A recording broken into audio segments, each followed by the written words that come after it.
우리가 처한 시대를 초기술 사회, AI 혁명의 시대라고 부릅니다. 챗 GPT가 출시된 지 불과 4년밖에 지나지 않았는데 그 성장과 발전 속도가 어마무시합니다. 이제는 이 AI 시대의 주도권을 누가 확보할 것인가, 어떤 국가가 확보할 것인가를 두고 많은 나라들이 노력을 기울이고 있습니다. AI가 어느덧 우리의 일상에 깊숙이 들어오게 됐죠. 그래서 우리가 영상이나 PPT나 뭔가를 발표할 때나 또 음악이나 또 보고서를 쓸 때나 심지어는 제가 설교를 준비할 때도 AI를 이용하면 얼마든지 궁금한 것들을 확인할 수 있고 또 원하는 결과물을 얻어낼 수 있는 시대가 되었습니다. 그런데 이런 편리함이 꼭 우리한테 반가운 것만은 아닌 것 같습니다. 그만큼 우리가 인간의 고유 영역이라고 생각했던 지식과 노동, 창작의 부분을 이 AI에게 빼앗기고 있기 때문입니다. 조금 더 지나서 이 AI 기술이 로봇의 기술과 결합이 되면 우리의 몸이, 우리의 노동이 필요 없는 시대에 이르게 될 것이고 그때 정말 우리는 정체성의 혼란을 겪게 될지도 모르겠습니다. 이러한 AI가 가져올 사회의 변화가 정말 어마무시하게 우리에게 다가오고 있는데 그만큼 우리는 그 시대가 어떤 시대인지 그리고 우리는 어떤 윤리를 가지고 어떤 표준을 가지고 어떤 인간에 대한 정체성을 가지고 그 시대를 맞을 것인지 사실 답이 없는 것도 현실입니다. 그래서 이런 혼란과 가중이 불안이 계속되고 있는 것이 우리의 현재의 상태인 것이죠. 이런 불확실성의 시대를 두고 학자들은 리미널리티의 시대다라고 표현을 합니다. 선교학자인 알렌 락스버그는 이런 리미널리티의 정의에 대해서 이렇게 이야기를 합니다.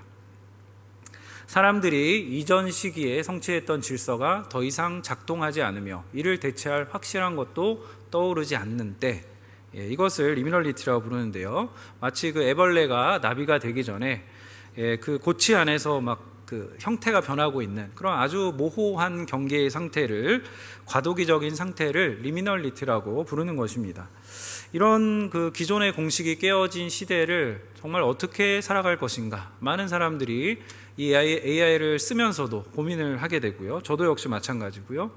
그리고 그런 고민과 더불어서 우리는 그러면 그리스도인으로서 어떻게 살아갈 것인가를 함께 생각하고 고민하게 됩니다. 그것을 질문하게 됩니다. 그래서 오늘 말씀을 통해 우리가 지켜야 할 것이 무엇인가를 좀 하나의 어떤 실마리를 찾아가는 과정으로서 이 말씀을 우리가 한번 같이 묵상하면 좋겠습니다. 자, 오늘 본문 1절의 앞부분을 다시 한번 읽어보겠습니다. 보여지는 화면으로 읽어보시면 되겠습니다. 같이 읽겠습니다.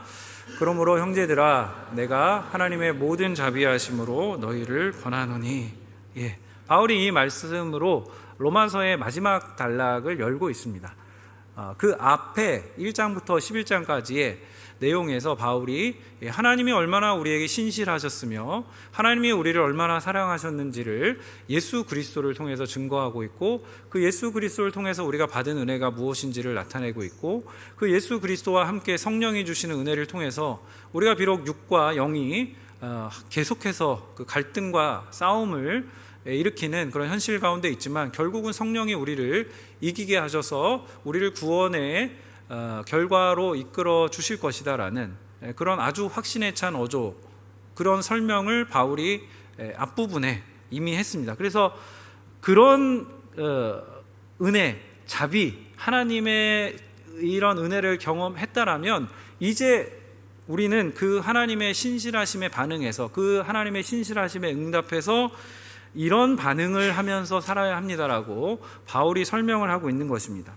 그래서 그 반응이 뭔가 그 뒷절에서 설명을 하고 있습니다.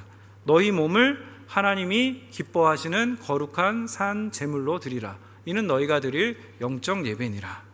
그래서 오늘 본문이 첫 번째로 말하고 있는 것은 너희 몸을 하나님 앞에서 살아있는 제사로 드리라는 것입니다. 구약 시대에는 사실 이 예배라는 것이 어떻게 보면 좀 잔인하기도 했습니다. 짐승을 데리고 와서 그 머리에 안수를 하고 그 짐승을 여러분이 직접 잡아 죽여야 했습니다. 각을 떠야 했습니다.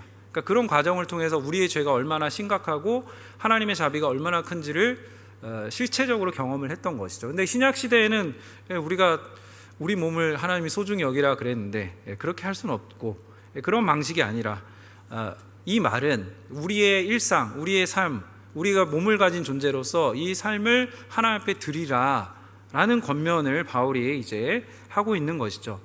여러분, 우리 인간은 몸적인 존재입니다. 그래서 우리가 몸으로 모든 걸 하죠. 몸이 움직여야 모든 것이 가능합니다. 집안일도, 운동도, 취미도, 일도, 모든 것이 우리의 손과 발이 움직여야 가능한 것입니다.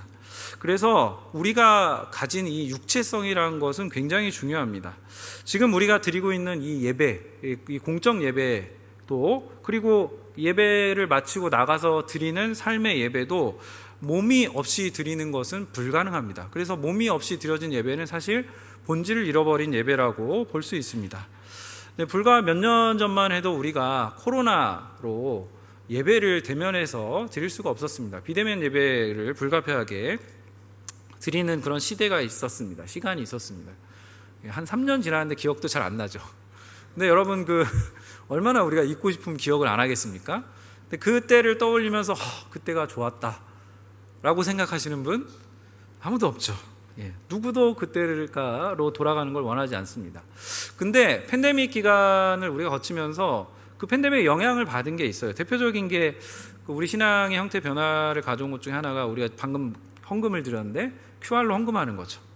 그래서 팬데믹 이전에는 이 심리적 저항이 있었습니다. 이걸로 헌금하는 게 맞냐? 우리가 물질 헌금을 준비해서 드려야지 우리 가상적으로 있는 이 화폐를 그냥 QR을 읽어서 그것을 드리는 게 헌금일 수 있느냐? 근데 이제 팬데믹이 되니까 어쩔 수 없잖아요. 그래서 불가피한 선택이 됐고, 팬데믹이 풀리고 나서도 지금은 이제 너무 자연스러운 형태로 우리가 QR 헌금을 한다는 것이 그냥 자연스러운 일이 된 것입니다. 또 한 가지는 이때부터 우리 학생들도 그렇고요, 성도님들 중에서도 온라인으로 예배가 가능하구나, 크게 문제가 없구나, 온라인으로 예배도 큰 문제가 없다는 생각을 했고, 더불어서 이 영상을 통해서, 유튜브 영상을 통해서 이 한국의 아주 유수한 목사님들의 설교를 얼마든지 듣는, 그것을 즐겨 듣는 경향이 훨씬 강화됐다라는 것을 우리가 느끼게 됩니다. 그래서 지금 예배를 드리는 분들 중에서도 나는 아직 채워지지 않아, 그래서 오기 전에 유튜브 예배를 드리고 오는 분들도 있고, 저기 분당에 어디 드리고 오는 분들도 있고, 지구촌도 갔다 오는 분도 있고, 오늘이 아니더라도 주중에 또 그런 설교를 찾아서 듣는 분들이 계실 것입니다. 듣는 게 나쁘다는 얘기는 아닙니다. 여러분의 그 신앙에 좋은 영향을 미친다면 그것도 나쁘지 않습니다. 그리고 우리가 지금 이 예배를 여기 모여서 들으시는 분들도 있고, 온라인으로 줌으로 접속해서, 유튜브로 접속해서 들으시는 분들도 있습니다. 불가피하게 이곳에 오지 못하는 상황에 있기 때문에 예배를 드리는 분들이 있다는 걸 저도 알고 있고요, 그렇게 예배 드리는 것도 가능하다고 생각을 합니다. 하지만 개인의 예배를 온전히 온라인 예배로 대체할 수 있느냐, 그거는 저는 완전히 반대입니다. 왜냐하면 우리의 몸이 같이 함께하지 않는 이 예배는 몸으로 사는 삶의 예배를 완전히 무너뜨릴 수 있기 때문에 저는 그런 예배에는 반대합니다. 요즘에 성도님들은 예배하면은 여러 가지를 생각하는데, 특별히 이제 개신교 예배는 설교에 굉장히 집중되어 있습니다. 설교를 목사가 잘 하느냐 잘 못하느냐, 여기에 굉장히 나한테 어떤 감정적인 흥분을 주느냐, 감동을 주느냐, 초점을 맞추는 경향이 다분합니다. 근데 여러분 생각해 보시면 설교가 예배의 전부인가요? 그렇지 않죠. 여러분 예배 오시면 우리 찬양 인도자가 인사하세요 그러면 인사하시고, 일어서세요 하면 일어서시고, 앉으라면 앉고, 사도신경 같이 낭독을 하죠. 본문도 같이 읽고, 헌금도 우리가 물론 이제 휴대폰 QR을 사용하지만 손을 이용해서 그렇게 헌금을 드립니다. 그리고 최대한 예배를 드리는 것에 대해서 바른 자세를 가지고 예배를 드리고자 하는 마음으로 여러분이 이 자리에 앉아 계신 줄로 믿습니다. 그래서 사실은 우리의 몸이 내가 예배를 드리고 있는지 예배를 드리지 않고 있는지, 그 말인즉슨 하나님을 내가 경외하고 있는지 경외하고 있지 않은지를 사실은 자리에 앉아 있는 게 표현되는 게 아니라 자리에 앉아 있는 나의 몸이 그것을 사실은 표현하고 있는 것입니다. 네. 저와 눈이 마주치지 않는 분들은 그죠? 네, 그게 표현되고 있는 것이죠. 근데 여기서 끝나는 게 아니죠. 우리가 예배 끝나고 어디 갑니까? 방카페 갑니다. 그죠? 방카페 가서 뭐 합니까? 차 한잔 마시면서 오랜만에 일주일 만에 만난 분들과 담소를 나누죠. 이야기 나누고 또 마음이 맞으면 또 식사까지 하러 갑니다. 그게 다 사실은 여러분 예배의 연장이고 예배 이후의 교제에 해당하는 겁니다. 초대교회는 모여서 밥까지 다 먹었는데 우리는 이제 그런 형태가 아니라 이후에 이제 교제가 좀 다양한 형태로 나타나는 거죠.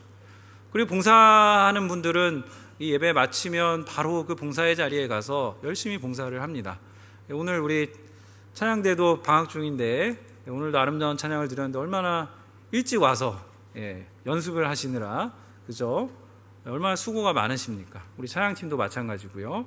그래서 예배를 섬기는 분들은 다 몸으로 이 고단한 몸을 쳐서 일찍 와서 준비하고 그 봉사의 자리에 서는 것입니다. 그래서 이렇게 공적 예배, 지금 드린 예배와 그 이후의 예배까지를 우리는 무엇으로 드린다고요? 몸으로 드리고 있는 것입니다. 그래서 제가 아까 우리 좀 어려운 말이었는데 리미널리티에 대해서 우리가 그런 시대를 살고 있다라고 말씀드렸는데 이 리미널리티의 또 하나의 특징이 그 장소성에 있습니다. 그러니까 우리 시대가 공간을 무한하게 확대하고 있는데 온라인까지 포함해서 우리가 할 수 있는 만날 수 있고 접촉할 수 있는 공간을 무한히 확대하고 있는데 근데 장소가 사라지고 있다. 이런 비판이 있습니다. 이게 무슨 말이냐? 우리가 몸이 반드시 시간 안에 거하기도 하고 장소 안에 머무르기 때문입니다. 여러분에게 이 상하이 한인연합교회는 어떤 공간입니까? 어떤 분에게는 이 상하이 한인연합교회가 마치 그 기차역이나 공항같이 스치듯이 지나가는 공간일 수 있습니다. 그래서 예배 딱 와서 앉아 있다가 딱 가시면 사실 그렇게 스치듯 지나는 공간밖에 안 되는 거죠. 근데 어떤 분들에게는 이 상하이 한인연합교회가 정말 내 마음의 보물, 내 마음의 보석, 가장 소중한 공간일 수 있습니다. 제가 좀 질문을 다르게 드리자면 여러분 이 상하이 한인연합교회 중에서 어떤 공간을 여러분은 제일 좋아하십니까? 방카페를 제일 좋아하십니까? 저한테는 그 306호가 그 교회 중에 제일 의미 있는 공간입니다. 왜냐하면 제가 2019년도에 상해에 와서 고등부를 처음 맡았는데 고등부가 306호에서 예배를 드렸거든요. 그래서 그 우리 똘망똘망한 우리 고등부 친구들을 4년 동안 제가 담당하면서 우리 선생님들과 땀 흘리고 수고하며 눈물 흘리며 그 맥락과 역사가 거기에 제가 대부분 저의 섬김의 대부분이 거기에 있었어요. 그리고 거기다가 중보기도부도 맡았는데 중보기도 학교 화요기도에도 306호에서 했거든요. 그러니까 저한테는 306호가 교회 어느 공간보다 가장 의미가 있는 공간입니다. 아마 여러분에게는 다른 공간이 여러분이 땀과 수고와 눈물을 흘렸던 그런 공간이 다른 공간이 여러분의 가장 의미 있는 공간일 것입니다. 이렇게 그러니까 우리가 몸이 있다라면 어떤 그 장소라는 것은 그냥 스쳐가는 것이 아니라 역사와 맥락과 의미가 담긴 그런 곳이 됩니다. 근데 이제 온라인 예배는 그런 장소성이 부재하게 되죠. 공간은 있는데 그 장소가 없기 때문에 역사성도 없고 맥락도 없는 것입니다. 그래서 온라인 예배의 가장 큰 약점은 몸이 함께하지 않는 데 있다. 그래서 저는 불가피하게 예배를 드리는 분들은 어쩔 수 없지만 올 수 있는데 안 오는 분들은 큰 문제다.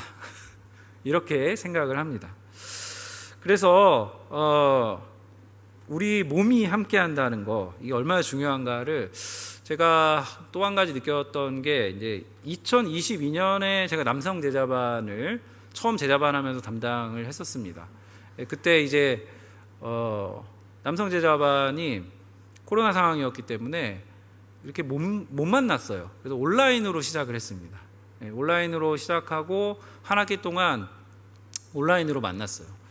꽤 우리가 친해졌다라고 생각을 했습니다.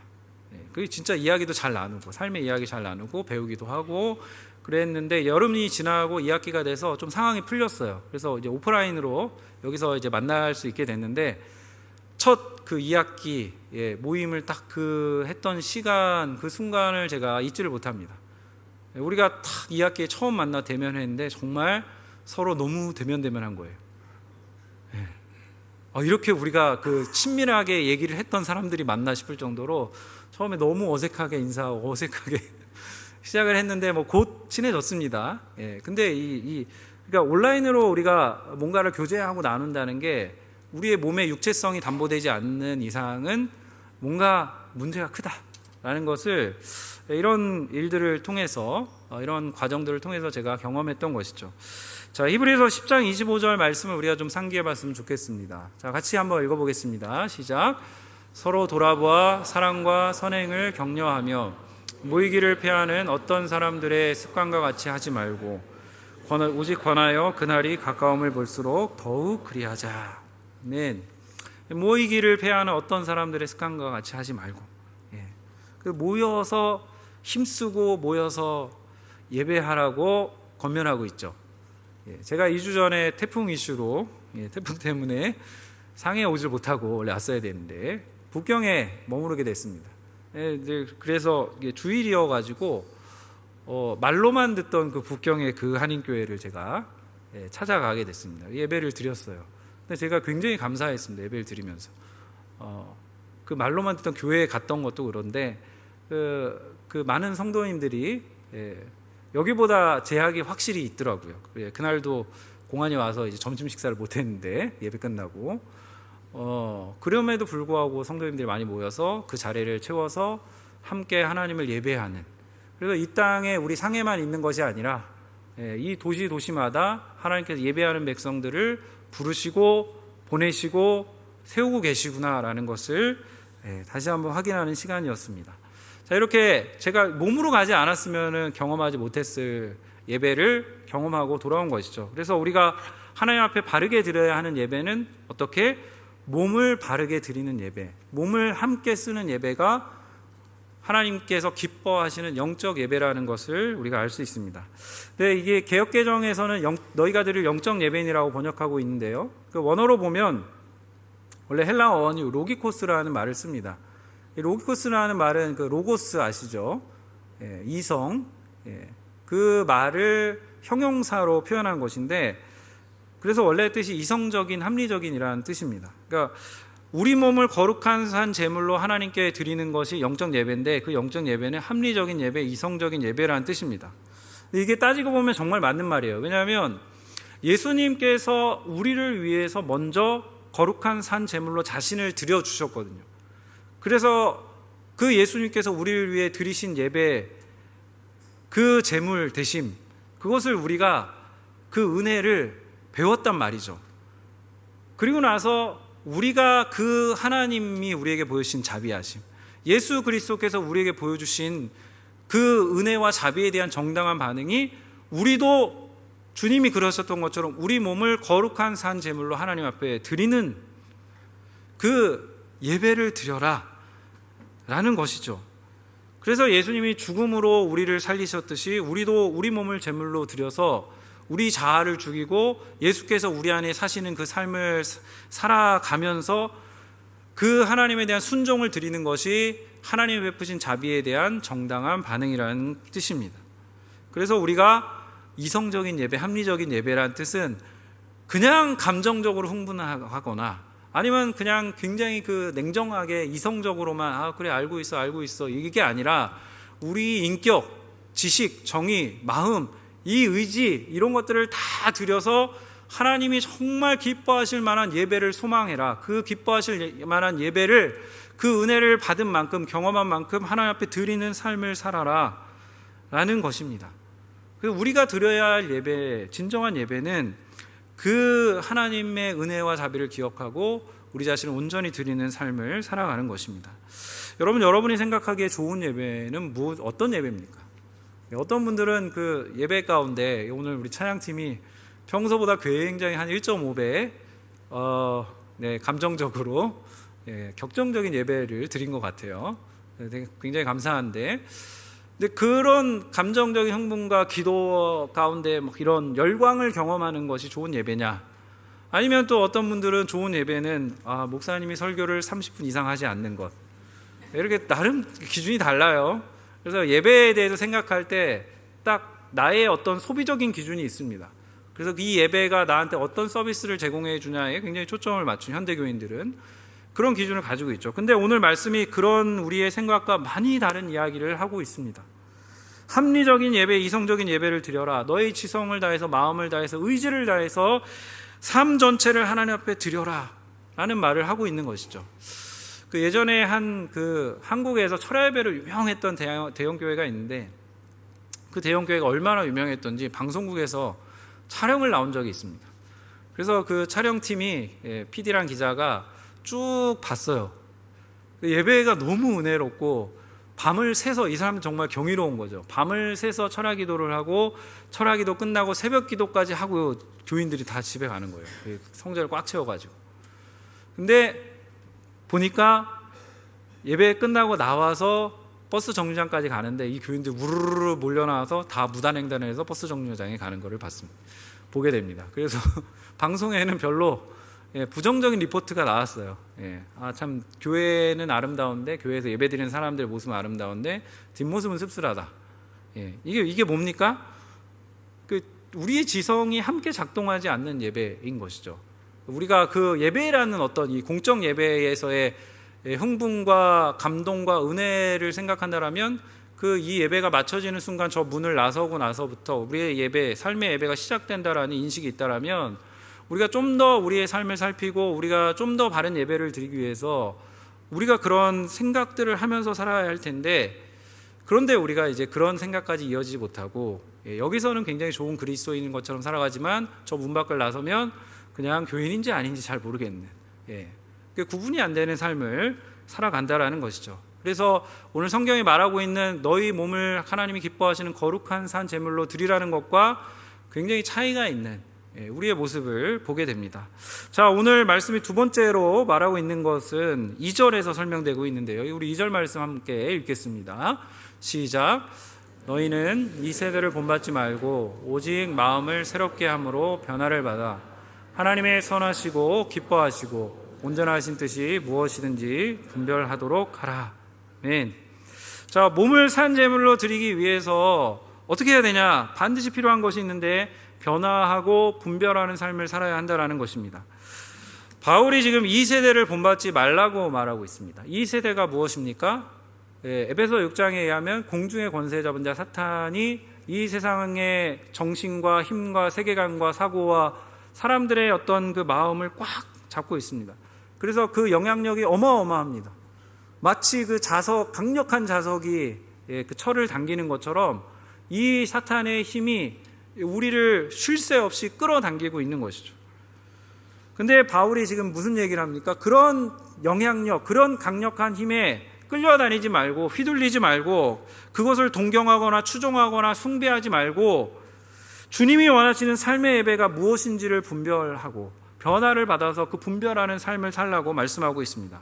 자, 2절 말씀을 조금 영어 단어가 추가된 자막을 우리 좀 함께 보시겠습니다. 여기 보면은 세 단어가 설명이 되어 있죠. Conformed, Transformed, Discerned. 그래서 첫 번째로 바울이 말하고 있는 게 컨펌 되지 말라, 본받지 말라. 이 말의 뜻은 순응하다, 같은 모양이 되다라는 뜻입니다. 그래서 이 세대의 대표적인 특징이 뭐냐면 내 몸을 위해서 다른 사람의 몸을 희생시키는 것. 이 세대의 특징을 간편하게 말하자면 그렇습니다. 그래서 이 세대는 자비함이 없고 이기적이고 자기 몸을 들여서 제물을 바치는 삶이 아니라 남의 몸을 제물 삼아서 자기의 유익을 취하는 그런 삶을 살아갑니다. 그 사람들이 다 하나님 보시기에 합당한 예배가 아니라 자기를 위한 예배, 자기를 위한 삶을 살아가고 있는 것이죠. 그게 이 세대의 풍조입니다. 근데 바울이 편지를 보내고 있는 로마 교회 교인들이나 지금 이 글을 읽고 있는 우리 시대나 인간성의 본질이 똑같아요. 그래서 그때도 그런 사람들이 있었고 지금도 여전히 자기를 위해서 남을 희생시키는, 남의 몸을 쓰게 만드는 그런 일들이 비일비재한 것입니다. 그래서 이 세대의 풍조, 그런 풍조를 거스르기 위해서 우리가 마음을 새롭게 해야 된다라고 말씀합니다. 여기서 그 마음을 새롭게 해야 된다는 것도 사실은 마음이 우리한테 마음이잖아요. 이제 원래의 뜻은 이성에 가깝습니다. 생각을 새롭게 해야 된다라고 말하고 있습니다. 생각을 새롭게 해라. 그래서 생각이 새로워지면 트랜스폼 할 수 있다라는 거죠. 변화될 수 있다라는 겁니다. 성경이 생각을 새롭게 해서 변화를 받으라고 이야기를 합니다. 근데 이 변화를 받는다라는 것, 이것이 우리에게 지금 주어지는 말씀이 수동적으로 우리에게 주어집니다. 그러니까 변화를 네가 하는 게 아니라 변화를 누군가로부터 받아야 된다는 거죠. 그게 누굽니까? 하나님의 성령을 통해서 우리가 변화를 받아야 됩니다. 제가 아무리 여러분한테 여러분의 몸을 하나님 기뻐하시는 거룩한 산 제물로 드려야 됩니다. 삶의 예배를 드려야 됩니다. 지금 예배도 여러분 바로 드리셔야 됩니다. 바른 마음과 자세로 하나님이 보시고 계시기 때문에, 하나님이 우리 예배에 함께 하시기 때문에 그 하나님 앞에서의 내 예배를 바르게 드려야 합니다라고 아무리 여러분의 귀전을 제가 때리면서 말해도 여러분의 마음이 닫혀 있거나 굳어 있거나 여러분이 성령이 여러분 안에 함께 하시지 않으면 그냥 물리는 그냥 꽹과리에 공허한 말에 불과합니다. 그러나 성령이 여러분 가운데 오시면, 성령이 여러분 가운데 계시면 제가 그냥 굉장히 그냥 한마디 흘리듯이 이야기를 해도 성령이 나한테 말씀하시는 거구나, 내가 변화를 받아야 되는구나, 내가 하나님 앞에 새로운 삶을 살아야 되는구나, 이것을 깨닫고 하나님 앞에 부단한 노력을 가지고 나아가는 삶을 살게 되는 것이죠. 그래서 성령을 통해 변화를 받은 우리가 무엇을 하라고 지금 말씀을 요청하고 있습니까? 하나님의 선하시고 기뻐하시고 온전하신 뜻이 무엇인지를 분별하라 라고 말씀합니다. 자, 여기서의 그 분별은 분명하게 그 기준이 있습니다. 하나님께 대한 기준이 있는 것입니다. 나의 생각, 나의 느낌, 나의 선호, 나의 기호를 가지고 예배하는 것이 아니라, 나를 주관으로 하나님을 생각하는 것이 아니라 하나님을 주관으로 놓고, 하나님을 주로 놓고 하나님이 과연 이 일을 기뻐하실까, 선하게 여기실까, 온전하게 여기실까를 생각하라는 것입니다. 생각. 덮어놓고 믿지 말고, 제일 위험한 신앙이 덮어놓고 믿는 겁니다. 그렇게 하지 말고 비판적인 사고를 통해서 생각해서 이것이 맞는지 안 맞는지를 따져보고 예배하라는 것입니다. 그래서 오늘 말씀을 통해 보면 아무리 AI 혁명의 시대가 우리 앞에 펼쳐진다라고 할지라도 우리가 가야 할 방향은 분명합니다. 우리의 육체성을, 우리의 몸을 중요하게 여기고 그 몸이 배제된 어떤 행위도 하나님 앞에 드려지는 수 있는 예배가 아니라는 것을 깨닫고 우리의 몸을 하나님이 기뻐하시는 대로 드리기를 힘쓰는, 모이기를 힘쓰는, 내 몸을 가지고 뭔가 섬기고 봉사하는 예배를 드리라는 것이 오늘 말씀이 우리에게 요청하는 것입니다.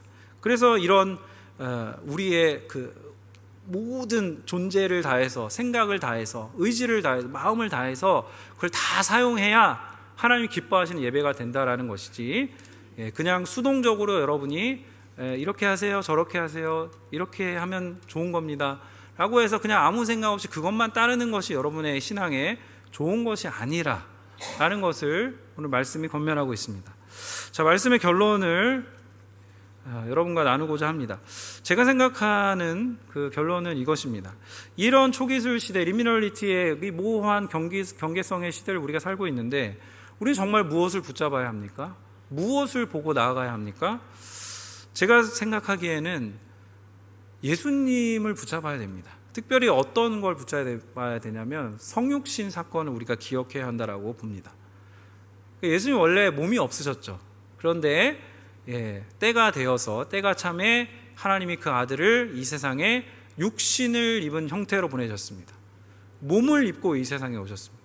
그래서 마리아의 태에 수정이 되셔서 우리 인간이 겪는 똑같은 그 출생의 과정을 겪고 성장의 과정을 겪고, 그리고 예수님이 이제 공생의 때가 되셔서 공생의 사역을 하시죠. 그래서 그 전까지는 정말 우리와 같은 일상을 충분히 사셨을 것입니다. 순종하는 삶을 사셨다고 우리가 믿죠. 그래서 예수님도 성전에서 예배를 드리고 성전을 나와서는 삶의 예배를 드리는, 자기 몸을 거룩한 산 제물로 드리는 예배를 이미 드리셨고 그것이 불일치하지 않는, 일치하는 예배를 하나님 앞에 드리셨습니다. 그리고 예수님이 그 마지막 순간에 십자가에 달려서 그 몸이 십자가에 달려서 죽으십니다. 그리고 예수님이 3일 만에 부활하시죠. 부활하셔서 그 부활의 몸을 제자들에게 보여주시는데 그 부활의 몸이 좀 다르죠. 시 공간을 초월한 육체성을 가진 몸입니다. 그래서 그런 굉장히 신비한 몸을 보여주시고 제자들이 보는 앞에서 하늘로 올라가십니다. 몸을 입고 올라가십니다. 몸을 두고 여기다가 이렇게 벗어두고 가시는 게 아니라 몸을 가지고 올라가십니다. 그리고 지금도 하늘 보좌 우편에서, 하나님 보좌 우편에서 예수님은 몸을 입고 계십니다. 그리고 제자들이 본 그대로 다시 예수님 오실 것이다, 재림하실 것이다 약속하고, 성경이 그것을 약속하고 있죠. 근데 그 재림에서 예수님 오실 때 우리가 성경에 보면 뭐라고 나옵니까? 우리도 부활할 것이다, 부활의 몸을 입을 것이다 라고 성경이 이야기하고 있습니다. 자, 이렇게 보면 여러분, 몸으로 시작해서 몸으로 끝나는데, 끝나는 게 아니라 그 몸을 가지고 영원히 우리가 살아가게 될 것이다. 그래서 몸을 가지고 있다, 육체성을 가지고 있다, 이건 굉장히, 이 실체성은 중요한 것입니다. 로봇이 우리를 대체할 수 없다라는 것입니다. 기계가 우리를 물질 문명이 우리를 절대로 대체할 수 없다라는 것입니다. 우리가 사실은 그것을 잘 지키면서 살아가야 하는 것입니다. 그래서 복음은 절대로 몸을 천시하지 않습니다. 육체의 일을 천시하지 않습니다. 영적인 일만 거룩하다고 여기지 않습니다. 예수님도 육체 노동을 하며 사셨고, 바울도 천막 짓는 업을 하면서 선교를 했습니다. 그리고 우리가 예수님이 십자가 지시기 전에 성찬도, 여러분 생각해 보시면 성찬도 육체의 성례입니다. 예수님이 흘리신 피와 살을 기념하죠. 그때 우리가 어떻게 합니까? 그 빵을 뗍니다. 몸을 가지고 그 포도주를 마십니다. 그 떼는 것을 경험하고 그 마시는 것을 경험하면서, 물론 영적으로 우리에게 임재한다고 믿지만 그 우리의 육체의 행위를 통해서 우리는 그 성례를 기념하고 예수님이 찢기신 그 살과 피를 기억하는 것이죠. 그래서 이 성례, 성찬 자체도 몸을 기반으로 한, 그래서 우리가 절대로 몸이 없는, 몸이 이렇게 가상으로 펼쳐지는 어떤 그 형태의 신앙 행위도 우리가 경계해야 될 필요가 있다라고 저는 생각을 합니다. 그래서 우리가 이 시대 가운데 붙잡아야 할 것이 뭐냐? 몸을 잃어버리지 않는, 몸을 수반하는 예배를 하나님 앞에 드리는 것입니다. 내 몸을 거룩한 산 제물로, 내 몸을 거룩한 헌신으로 하나님 앞에 드리는 것입니다.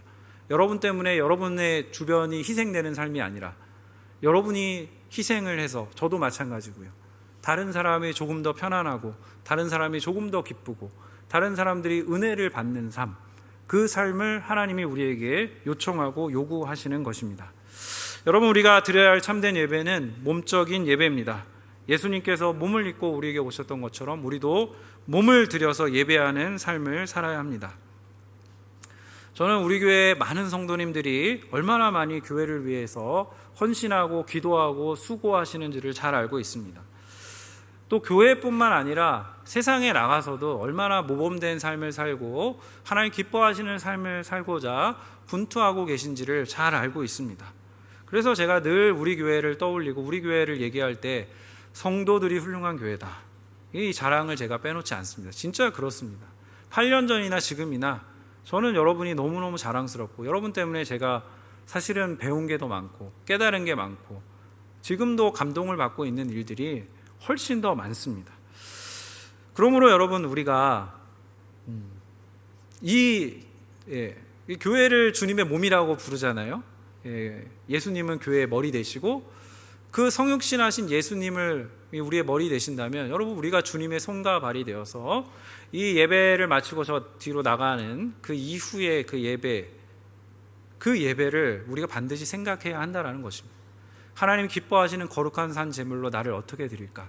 내가 어떤 삶으로 살아갈까? 내가 어떻게 내 이웃을 위해서, 나의 가족을 위해서, 내가 이 땅에 거주하기 때문에 만나게 되는 그런 사람들을 위해서, 또 우리 이 다른 민족을 위해서 우리가 어떻게 기도하고 어떻게 살아가고 어떻게 섬길 것인가를 우리가 주님 앞에 고민하며 마음을 다해, 이성을 다해, 생각을 다해, 의지를 다해 살아가는 삶을 살아가야 할 것입니다. 저의 자랑이자 하나님의 자랑인 상하이 한인연합교회 성도 여러분, 주님께서 여러분 사랑하시는 줄로 믿습니다. 그리고 이 예배에 이어서 여러분의 삶으로 주님이 기뻐하시는 그 자리로 나아가시기를 간절히 소망합니다. 우리 지금 자리에 함께 일어나셔서요, 찬양 드리고 함께 기도하며 나가겠습니다. 나의 마음을 정금과 같이 정결케 하소서. 나의 마음을 정금과 같이 하소서.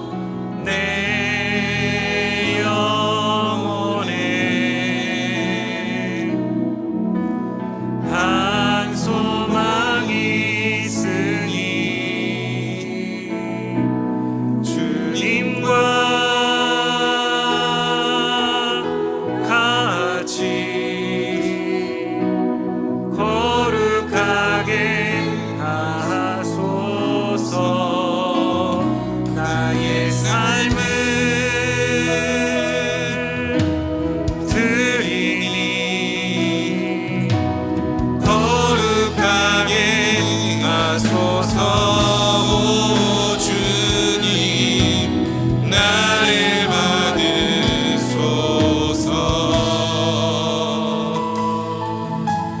나를 받으소서. 우리 다시 한번 자신을 드리며 찬양하며 나가겠습니다. 나의 마음을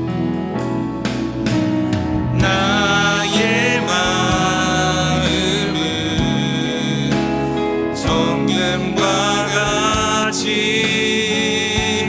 정결케 하소서. 나의 마음을 정금과 같이 하소서. 내 영혼에 한 소망이 있으니 한 소망이 있으니 주님과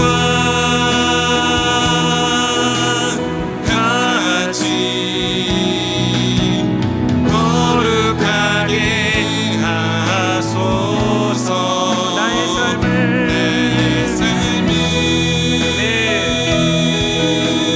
드리니 거룩하게 하소서. 오 주님, 나를 받으소서. 나를 받으소서. 나를 받으소서. 부르신 곳에서 나는 예배하네. 어떤 상황에도 나는 예배하네. 부르신 곳에서 나는 예배하네. 어떤 상황에도 나는 예배하네. 내가 걸어갈 때 길이 되고 살아갈 때 삶이 되는 그곳에서 예배하네. 내가 걸어갈 때 길이 되고 살아갈 때 삶이 되는 그곳에서 예배하네. 신 곳에서 나는 예배하네. 어떤 상황에도 나는 예배하네. 신 곳에서 나는 예배하네. 어떤 상황에도 나는 예배하네. 우리 시간 함께 기도하기 원합니다. 우리가 정말 혼란스럽고 정말 모호한 경계의 시대를 살고 있지만 우리가 우리의 등불 되시는 주님을 붙들기를 원합니다. 주님께서 우리의 재물 되어 주신 것처럼 우리도 주님이 기뻐하시는 재물 되어 하나님 우리의 삶을 살아가기를 원합니다. 하나님 이 세대를 본받지 않기 원합니다.